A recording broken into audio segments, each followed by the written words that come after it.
One of the important parts of every traveler's morning is to have good coffee. So whether you're on the road or you're at home, you want to have a very good quality coffee, especially in the morning. But there is quite a lot of science behind making good coffees, and it's quite difficult, especially as espresso coffee culture is spreading around the world with travelers. They're becoming more demanding in terms of the coffee they get on the trip.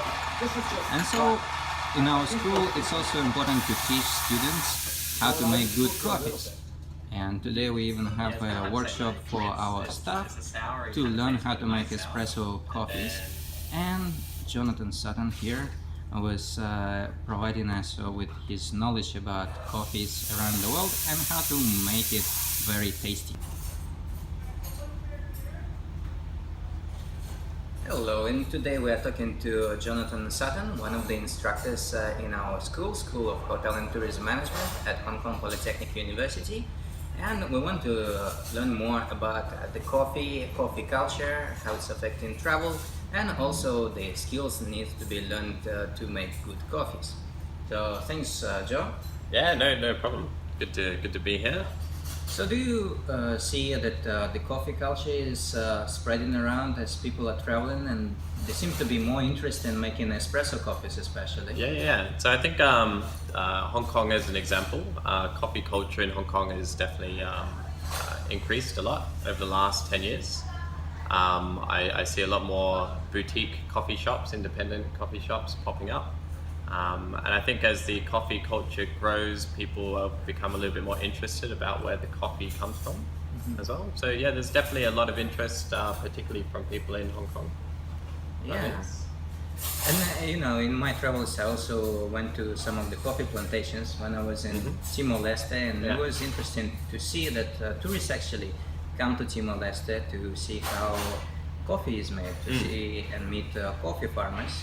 And have you had some of these experiences in Hong Kong or somewhere else? Yeah. So actually, more so at the moment with the coffee owners, I would say, of the coffee shops.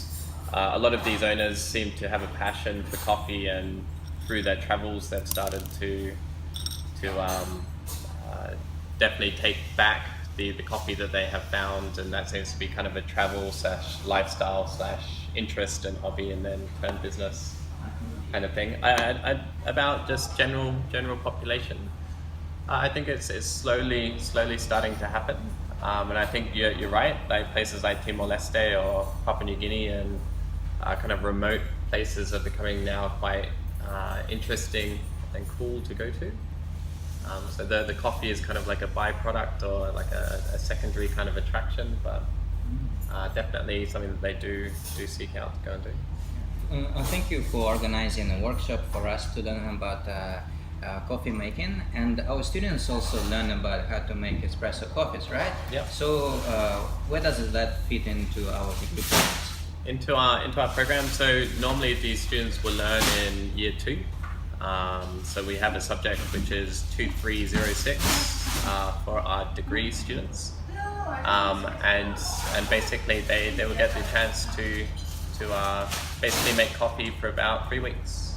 3 weeks. So they must be making a very good coffees later. That's the idea. So we hope maybe in the next year or 2 we'll have a few of our star SHTM baristas out there, who hopefully with a few other kind of methods they might start to expand the coffee culture, particularly in Hong Kong. Okay. Thank you for your time. Yeah, no problem. Thank you for having me.